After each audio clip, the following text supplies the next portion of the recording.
Hey guys, what's up? It's Dean. It's been a while since I've done one of these, so I wanted to put another one out there rather than just sticking on with the podcast, the Freedom in 5 Minutes podcast, if you haven't checked that out. And today we're going to be talking about being too busy to save time. That and more coming up. Cool. So I'm going to be doing some live stuff probably soon. I'm actually going through a whole new rebrand of stuff. Actually hired a company, might even hire two companies to help me with this, depending on how it goes. But I've hired a company to do a rebrand of Prosulum, which with it's never been a really good brand to begin with, but it's worked and it's been putting my family. I mean, family of 9, right? Living out in the country in the boonies and having all of the free time in the world. Prosulum has been doing pretty well for us, doing some pretty amazing things for us. However, I think that the name Prosulum doesn't quite explain what the actual service is, which is those 5-minute virtual assistants. You show them how to do something 5 minutes, and you'll never have to do that task ever again. All that being said, so had a really interesting story happen. So there's this one. So with Prosulum, when you start getting an assistant, like a systems assistant with Prosulum at prosulum.com, what happens is you go through an onboarding process. And during that onboarding process, the customer's already paid.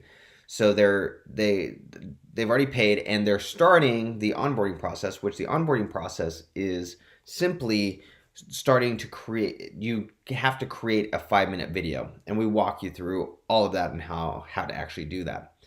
Well, this one customer who I repeatedly asked over the phone, do you have enough time to create a 5-minute video? Do you have enough time to do the stuff that's necessary during the onboarding process to get to this top step where you actually have your virtual assistant? And he's like, yeah, of course.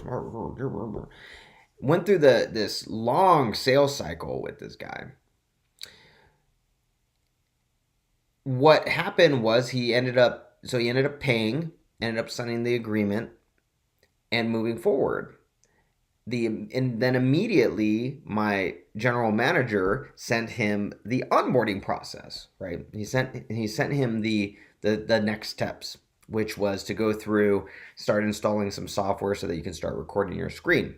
So you can give that to the virtual assistant. Well, almost immediately, literally immediately, this customer writes back and says, "Hey, can we schedule time to talk?" And my general manager is like, yeah, I'm free on these times. And they basically went back and forth, and they could not get a time where they could both be on the phone at the same time. And I'm just looking at this going, what is this guy doing? It's taking a week and a half to get this going simply because he wants a phone call. He's not following the process. So anyway, the customer ends up sending me personally an email and saying, hey Dean, can we get this thing under control? We need to get on the phone. And I'm like, really? Okay, what the heck's going on? I end up going and giving him a call. I give him a call, and lo and behold, the first thing he says, you'll never guess. Hey Dean, we're gonna have to cancel and get a refund within that first 30 days where you allow the cancellation. We just don't have time.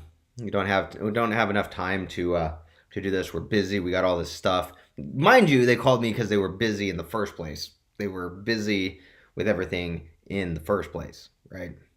We got a lot of customers coming. We got a lot of stuff, and we're just way too busy to be able to do this. So right off the bat, they weren't able to follow the process. They wanted to go their own way, wanted to do their own thing, right? So it sucks, right? It's part of life. It's part of the way things go. But it really gets me thinking, why do people do this because it's a very common thing, especially when you're a business owner. The temptation is to say, as my friend Oliver would say, he said, I'm too busy chopping down trees to sharpen my own axe, right?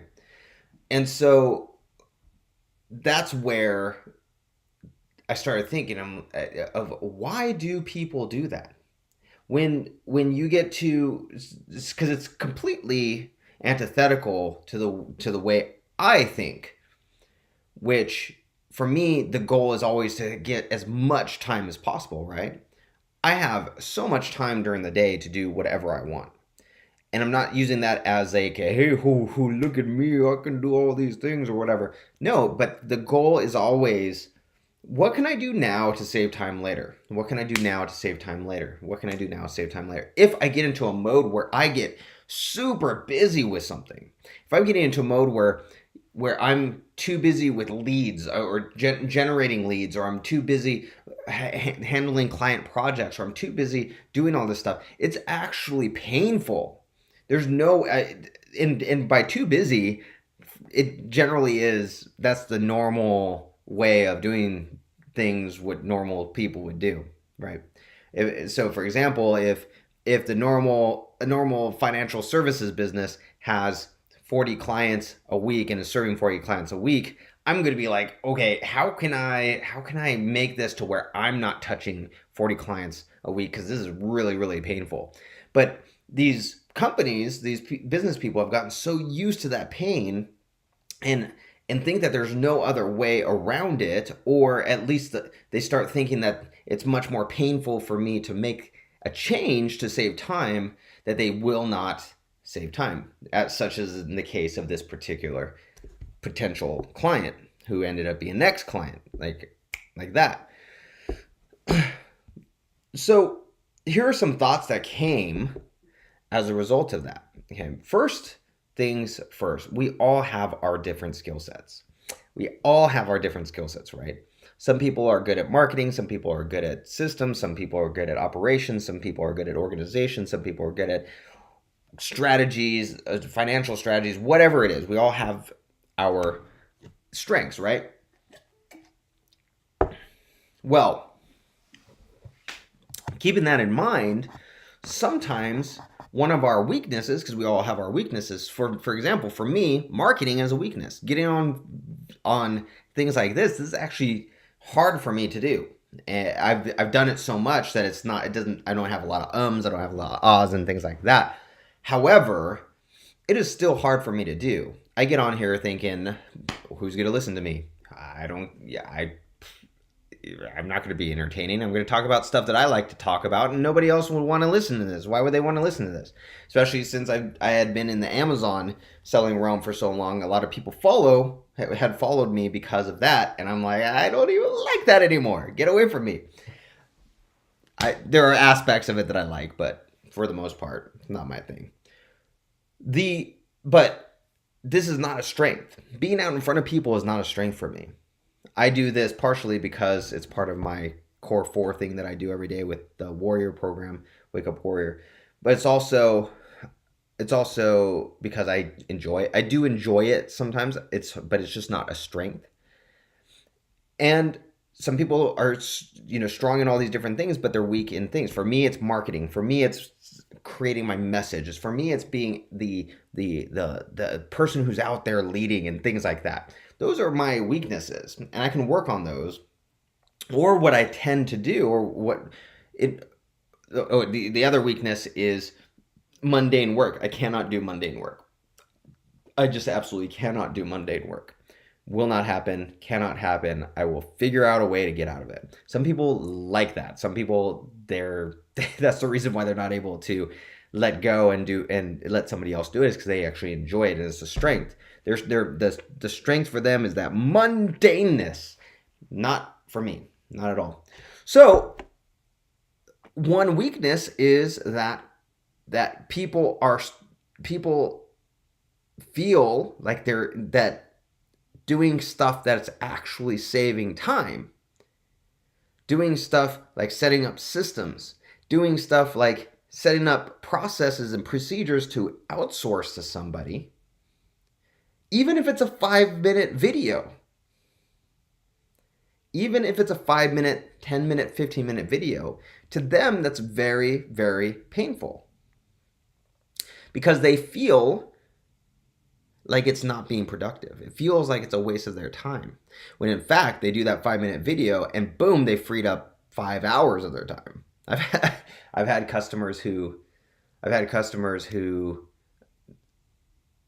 did like an hour and a half worth of video, all these different separate videos, and they went from working 60 hours a week to working 8 hours a week, right?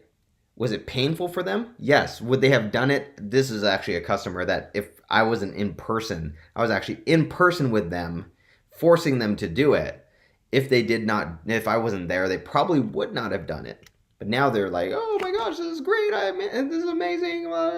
Because they were forced to spend that hour or hour and a half. They were forced because that's my strength in getting them to do that in person, at least. They were forced to take that hour and a half, spend that, and now they're saving what, 52 hours a week that they would have been doing every week. 52 hours a week. Let's see what that is. What is 52 times 52? The answer is 2,704. 2,704 hours they save per year. Seems like I cut you off. Yeah, okay, thank you. Per year.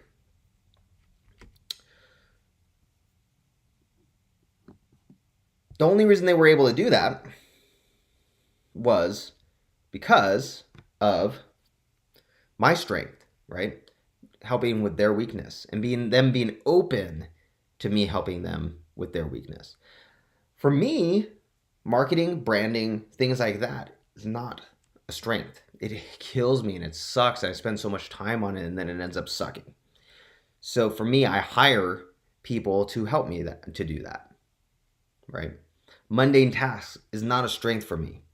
I cannot do it. It literally kills me. I will die a painful death with any mundane task. So I outsource that to people who like that type of stuff. Lead gen, I outsource it. Even the onboarding process, that's done by my guys so that I can just strategize. Sometimes it's just because I want to take a nap during the day. Sometimes it's because I just want to go and do Brazilian Jiu-Jitsu. Sometimes it's because I want to go spend time with my family. Whatever it is, I do not want to be doing a mundane thing. But there are people who are the complete opposite. They don't want to be doing the things that are going to save time. They want to do the things that they feel comfortable with. Right? So, that being said, what's the whole point in this? Why is this important? There are weaknesses that you have and there are strengths that you have. And it's not about saving time. I mean, that's what this whole thing was about. The why that story was there. Not about saving time. It's really just knowing. It's about leveraging your strengths and offloading your weaknesses. Leveraging your strengths, offloading your weaknesses. So for me, when I'm hiring these marketing and branding people, they have these done for you stuff, right? I don't need that. I just need the strategy. And I'll figure out the rest. So I get to save money and I can go faster than they can. I just need the strategy. I need the roadmap. Things like that. And so that's how I leverage that because I hate the branding. I hate the marketing. I hate all that stuff. I can offload that, but then I can do the implementation or I can have my guys do the implementation. Either way, what are your strengths? What's something, and typically you can tell what your strengths are by what you're passionate about and what you find super easy that nobody else finds easy, right? So what are your strengths that you can leverage and you can keep on growing and growing and growing? And what are the things that are weaknesses? Things that you do and you either don't like them, you get a feeling in your gut that's this is not what I should be doing, or you try and do it and you force yourself to do it, you're spending hours and hours and hours and you're not getting a good result from it, right? You might be actually good at doing something, but actually weak at it, like weak at the effectiveness of it, okay? Like there are so many CPAs out there, so many people who like CPAs who are great at preparing tax returns. But should a CPA necessarily be doing 100 tax returns a day? One CPA? No, that person should scale up so that they have other people under them. So the effectiveness, just because you're good at something doesn't necessarily mean you're effective at it. So what are your strengths? What are your strengths? And what are your weaknesses? What can you continue to leverage strength-wise and then offload the weaknesses to somebody else so that you can leverage both and be much more effective? So this video is a call to action to literally list out those things. I already know my strengths. My strengths are, for me, my strengths are that I am good at finding simple solutions to mundane problems that allow me to outsource. But by far, simple solutions to problems that allow me to outsource. Okay, my strengths are systems. My strengths are operations. My strengths are anything that is repeatable, that I can figure out a way. Anything. I can figure out a way to make it happen without me or somebody else having to do it. Right? I can scale. I know how to scale very, very quickly. I know how to scale things very cheaply as well. Scale a business. So, like for example, my business can scale with the current crew that I have of 4 of me and 4 other people. It can scale to about 3 times its size right now without me having to hire another core person. Okay.